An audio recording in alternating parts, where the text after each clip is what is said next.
Good morning, good afternoon and good evening प्यारे बच्चों. In this lecture we will be concentrating in magnetic field induction at any point due to a thin straight current carrying conductor, current carrying wire. Okay, मतलब situation is something like this. Suppose हमारे पास ये एक straight current carrying wire है. इस straight current carrying wire के कारण हमें magnetic field induction find करना है at any point. Let the point is somewhere here. Okay, at a perpendicular distance a. It's okay. Now, current I is flowing through this particular conductor and at point P magnetic field induction is to be calculated. ठीक है, situation पता चल गया. Now, conductor thin है जिसके कारण magnetic field induction find करना है. तो थिन कंडक्टर के सिचुएशन में हम क्या करते हैं? We apply Biot Savart's law. Very nice. सबके ब्रेन ने रिस्पॉन्ड किया ना. अब बायट-सेवर्ट लॉ अप्लाई करने के लिए what to do? Divide the whole conductor in infinitely small parts each with length anything से dl. It's clear? चलो let's start.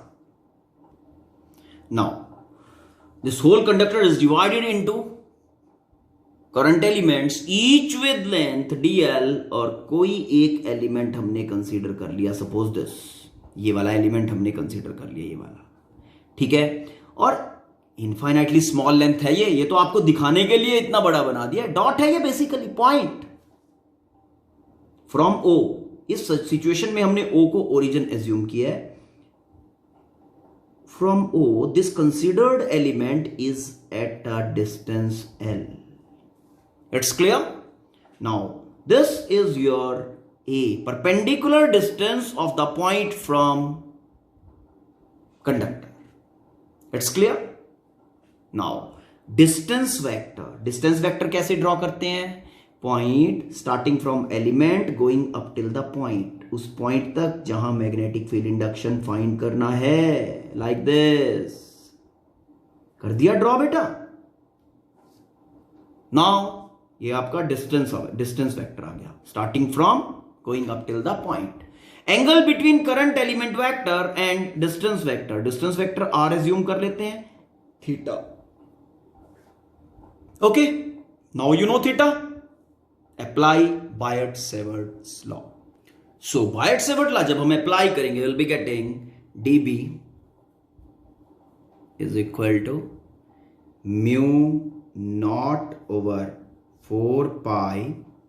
Current flowing through the conductor is I.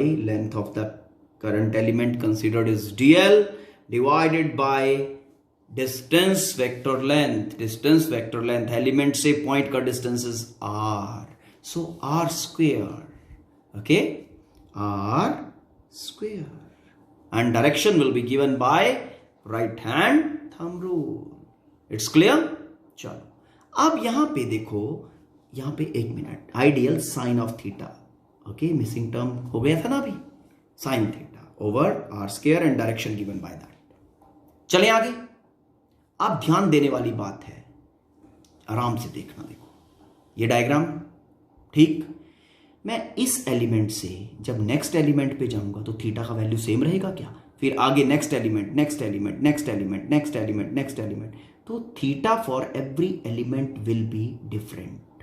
मतलब theta for the situation is not constant. समझ में आया? पहली चीज, theta is changing. Okay, from point to point. Theta is changing from element to element. Element to element. It's okay, number one thing. Second thing, as we will be going from one element to other, value of r change करेगा, same रहेगा. ये वाला element फिर next, next, next, next, next, next, next. r also changing as we are moving to different elements. अब जो ध्यान देने वाली बात है, देखो ये आर भी कांस्टेंट नहीं है, ये डी एल, ये तो point to point D L different होंगे ही, ठीक है। आफ्टर दैट ये थीटा भी कांस्टेंट नहीं है ना। तो इसका इंटीग्रेशन किस रिस्पेक्ट में करें? इसमें वेरिएबल हो गए 1 2 3, डीएल तो चलो ठीक है, अगर ये दोनों कांस्टेंट होते थीटा एंड आर तो हम सिंगल वेरिएबल के ऊपर इसको इंटीग्रेट कर देते। अब अगर यहां पे जाएं तो हमें ट्रिपल इंटीग्रल करना पड़ेगा, एक विद रिस्पेक्ट टू एल, एक विद रिस्पेक्ट टू थीटा और एक विद रिस्पेक्ट टू आर। थोड़ा टेढ़ा काम हो जाएगा, इसको सिंपल वे से करते हैं थोड़ा। ओके, अब देखना मैं क्या सिचुएशन अप्लाई करता हूं। सबसे पहले थीटा और आर को कांस्टेंट बनाते हैं, बना ले, चलो let us see. Now from this particular triangle OP, इसको J कह देते हैं, OP and J. This is a right angle triangle 90 degree. This angle is your theta. Let जो ये डिस्टेंस वेक्टर प्लॉट हुआ है ना, इस एक्सिस के साथ एंगल बना रहा है फाई। कितना बेटा? Phi. This angle 90 degree, this is theta, this is phi. It's okay. तो theta plus phi is equal to 90 degree. Okay ठीक, तो यहां से आपको थीटा का वैल्यू मिलेगा, theta plus phi is equal to 90 degree. This implies theta is equal to 90 minus phi. Theta is converted in the form of phi. चलो ठीक है, अब आर की बात करते हैं, चलो कर ले। चलो go back to the diagram. Now from this same triangle R का वैल्यू चेंज हो रहा है, डन, लेकिन ए कांस्टेंट है। क्या है? ए कांस्टेंट है। ध्यान देने की बात है, आर को ए और फाई की टर्म में लिख लो, आर को ए और फाई की टर्म में। इस एंगल फाई के हिसाब से this is base and this is hypotenuse. Base और हाइपोटेन्यूज को कौन लिंक करता है? कॉस। तो cos phi for this triangle OPJ। Base is A, hypotenuse is R, so A by R, cos phi is equal to A by R. It's clear? Now this implies R का value चाहिए ना हमें, yes, तो R is equal to A by cos phi. It's clear? And this implies R is equal to A secant phi. R is equal to A secant phi. R का value भी phi के term में आ गया, A इसके साथ constant है। ठीक, अब DL मैं बेसिकली कर क्या रहा हूं, जितने भी यहां पे वेरिएबल्स है ना सबको फाई की फॉर्म में लेके जा रहा हूं। अब DL की टर्न, चलो फिर सेम ट्रायंगल पकड़ लेते हैं। From the same triangle OPJ, L का वैल्यू लिख लेते हैं, लिख ले। Now with respect to phi this L is perpendicular, okay, और मुझे बेस का वैल्यू पता है which is fix, that is A, तो tan फाई लिख लूं, perpendicular over base. Okay, now from the same triangle tan phi from triangle OPJ,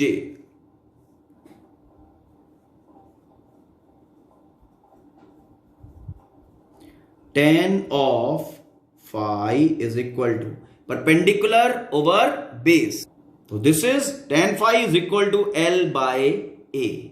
ठीक है, अब यहां पे अपने L की वैल्यू जो बन गई that is L is equal to A tan phi। It's clear? ठीक है, अब इस L को डिफरेंशिएट कर देते हैं विद रिस्पेक्ट टू फाई, क्योंकि L का वैल्यू फाई पे डिपेंड कर रहा है तो L वेरिएबल हो गया। ठीक, ओके, तो अब differentiating L with respect to phi. Now this L का डिफरेंशिएशन क्या बनेगा? DL with respect to phi is equal to A constant tan phi के लिए क्या बनेगा? secant phi. इट्स ओके, ठीक है, secant फाई होता है secant स्क्वायर फाई। ध्यान से करना है बेटा। ओके, तो डीएल यहां पे हमें क्या मिल रहा है, this implies DL is equal to A secant square phi D phi. तो डीएल का वैल्यू वो भी फाई के फॉर्म में मिल गया। जितने भी वेरिएबल्स थे मैंने सारे सिंगल के ऊपर कन्वर्ज कर दिया। अब अकेला अपने पास वेरिएबल है विच इज फाई, और फाई के रिस्पेक्ट में इस पूरे कंडक्टर के ऊपर पूरे कंडक्टर को इंटीग्रेट कर दो। कर दें? चलो, now this is the task कि पूरे कंडक्टर के कारण हमें मैग्नेटिक फील्ड इंडक्शन फाइंड करना है, लेकिन इंटीग्रेट कौन से लिमिट्स के रिस्पेक्ट में करेंगे, ओके, वो देखने वाली बात है। देखो ध्यान से, अभी इस पर्टिकुलर कंडक्टर में जितने भी मैंने मैग्नेटिक फील्ड इंडक्शन लिखा था और जितने भी वेरिएबल्स इसके अंदर है सब फाई के फॉर्म में मैंने कन्वर्ट कर दिया, मतलब single variable I have now. अब फाई, तो फाई के रिस्पेक्ट में ही हम इसको इंटीग्रेट करेंगे। How? See that something like this. मैंने क्या किया, let the lower end of the conductor, okay, यहां पे मैंने एक्सिस ड्रॉ किया और एंगल बना रहा है जो ये वाला, उस एक्सिस के साथ जब ये फाई बन रहा था, अब ये उसी एक्सिस के साथ ये जो एंगल बना रहा है लोअर एंड का जो ज्वाइनिंग है वो है फाई 1। क्या है? फाई 1। एक्सिस से डाउन साइड है तो minus phi 1 it will be taken. Okay, upper end कितना एंगल बना रहा है बेटा, ये अपर एंड के साथ ज्वाइन कर दिया। Upper end makes an angle phi 2 like this, phi 2। It's okay, ठीक है। तो इंटीग्रेशन जो रहेगा यहां पे वो विद रिस्पेक्ट टू फाई रहेगा, फर्स्ट थिंग, और लिमिट्स क्या बनेंगे, -φ1 टू φ2, ठीक है। So what to do,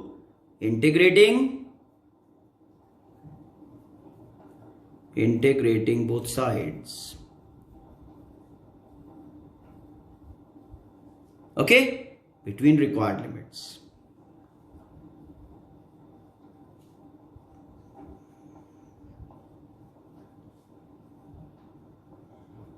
For full conductor, for complete conductor.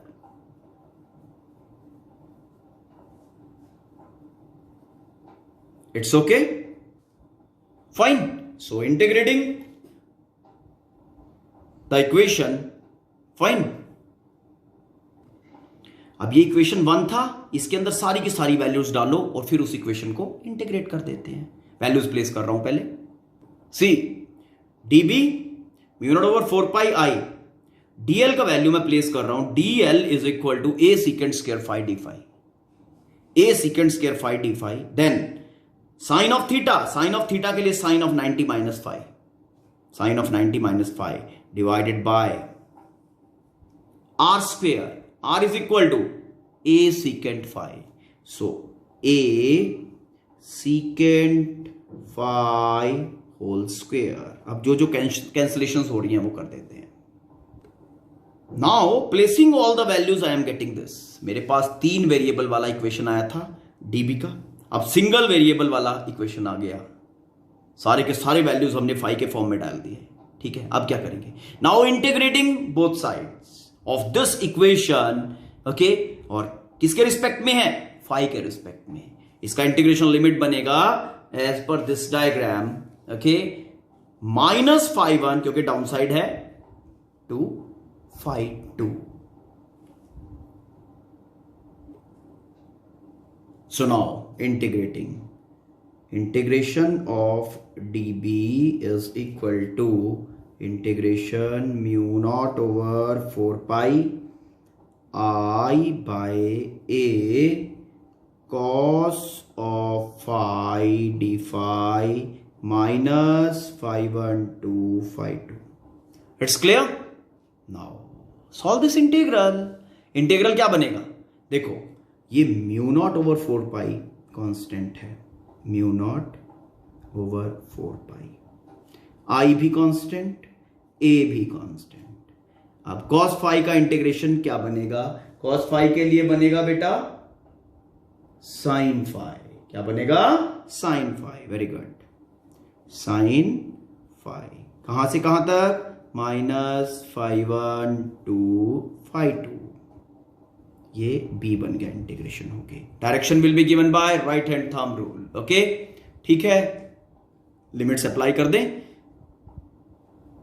Mu naught over 4 pi I by A, sine का upper limit is phi2, sine of phi2 minus sine of minus phi1। Now sine of minus theta, sine of minus theta is equal to minus sine theta, पता है ना ये। Now इसको place कर रहा हूं तो ये माइनस बाहर आके प्लस बनाएगा, and this b will be equal to mu not over 4 pi then I by a sine of phi2 plus sine of phi1। ये आपका मैग्नेटिक फील्ड इंडक्शन आ गया, and its direction will be given by right hand thumb rule. ठीक है बेटा, clear है? Okay, अब इसके स्पेशल केसेस देखो पहले। Now the situation is conductor has infinite length and point is somewhere lying at near the middle. Okay, कुछ ऐसा, ये आपका कंडक्टर है बेटा, ठीक है, दिस इज द कंडक्टर, और इनफाइनाइटली एक्सटेंडेड, यहां से भी और यहां से भी। पॉइंट कहीं बीच में लाई कर रहा है at a distance a from the conductor. अब कैसे सिचुएशन को लीड करोगे? देखो, अगर कंडक्टर फाइनाइट लेंथ का है, वो phi1 phi2 अभी जो रिलेशन फाइंड किया, तो b बनता है हमारा, b is equal to mu not over 4 pi I by A sine of phi2 plus sine of phi1, यही बनता है। phi2 and phi1 are the angles जो पॉइंट से एंड पॉइंट्स तक जाएंगे, वो एक्सिस जो परपेंडिकुलर एक्सिस के साथ एंगल बनाएगी। ठीक है, अब कंडक्टर इनफाइनाइटली एक्सटेंडेड है, ध्यान देने वाली बात है, सुने ध्यान से। कंडक्टर इनफाइनाइटली एक्सटेंडेड, ये नीचे तक दूर तक जाएगा। तो जब आप यहां से वो डिस्टेंस वेक्टर ड्रॉ करोगे, तो वो दूर जब जा रहा है, दूर जाके कहां मिलेगा? ये क्योंकि इनफाइनाइटली एक्सटेंडेड है ना, ये वाला इनफाइनाइटली एक्सटेंडेड है, तो यहां से एक ऐसी लाइन जो इन्फिनिटी वाले एंड पे जाके मिलेगी, वो कैसे जाएगी बेटा? पैरेलल जाएगी कि नहीं? Parallel lines meet at infinity. तो ये एंगल कितना हो गया? phi1 हो गया आपका 90 degree. Clear? Similarly upper and is also infinitely extended. तो यहां से कैसा लाइन ड्रॉ करूं जो इनफाइनाइटली दूर, इनफाइनाइट डिस्टेंस वाले पॉइंट को मीट करे? वो भी पैरेलल होगी, है ना। तो ये एंगल कितना हो गया? phi2 is equal to 90 degree. दोनों 90 डिग्री हो गए ना। तो when the conductor is having infinite length and the point is lying somewhere near the mid of the conductor, then the situation becomes B is equal to mu naught over 4 pi I by A sine of 90 plus sine of 90. Sine 90 is 1. Okay, तो ये 1 plus 1 कितना बन गया? B is equal to mu naught over 4 pi 2i by a. For a infinite length conductor, point जो बीच में कहीं लाई करेगा, बीच में कहीं लाई करे, बीच में कहीं भी, इंफिनिटी लेंथ है, कोई मिड पॉइंट डिफाइंड थोड़ा होगा, बीच में कहीं भी लाई करे, बस एंड्स पे नहीं होना चाहिए, नियर टू द एंड नहीं होना चाहिए, बीच में कहीं भी होगा तो इतनी मैग्नेटिक फील्ड इंडक्शन होगी उस पॉइंट के ऊपर, mu naught over 4 pi 2i by a. ठीक है। Now the second case, this is the situation. अब देखना, ये कंडक्टर यहां से स्टार्ट हुआ, ठीक है, ये extended extended extended extended infinitely extended, नीचे नीचे चला जा रहा है, चला जा रहा है, चला जा रहा है। ठीक है, जिस पॉइंट के ऊपर मैग्नेटिक फील्ड इंडक्शन फाइंड करना है, वो इस एंड पॉइंट के बिल्कुल सामने है, समवेयर हियर। इस जे पॉइंट के ऊपर मैग्नेटिक फील्ड इंडक्शन फाइंड करना है। तो phi1 phi2 की वैल्यूज क्या होंगी? phi1, यहां से किस तरह से लाइन ड्रॉ किया जाए कि ये एंड जो इंफिनिटी पे लाई कर रहा है, ये वाला लोअर एंड इंफिनिटी पे लाई कर रहा है ना, ये वाला इनफाइनाइटली एक्सटेंडेड दूर तक, कैसे ड्रॉ करूं यहां से कि इनफाइनाइट वाले एंड को मिले? भाई parallel lines meet at infinity, तो यहां से एक पैरेलल लाइन ही तो जाएगा जो इस इंफिनिटी वाले एंड को मिलेगा, इनफाइनाइटली एक्सटेंडेड एंड को मिलेगा। It's okay. तो कितना एंगल बना रहा है बेटा ये इस परपेंडिकुलर एक्सिस के साथ? 90 डिग्री। तो φ1 का वैल्यू हो गया 90 डिग्री। φ2 अदर एंड तो यहां पे ही लाई कर रहा है, तो अदर एंड वाली लाइन यहां पे सीधी आ जाएगी। कितना एंगल बना रही है? φ2 is equal to 0 degree. Clear? तो फिर क्या बना? तो यहां पे प्लेस कर दे φ1 एंड φ2 का वैल्यूज। तो B is equal to mu not over 4 pi I by A, then φ2 0 sine of 0 plus sine of φ1 is 90 degree, sine 90 is 1, therefore B is equal to mu naught over 4 pi I by A, sine 91, तो B का value.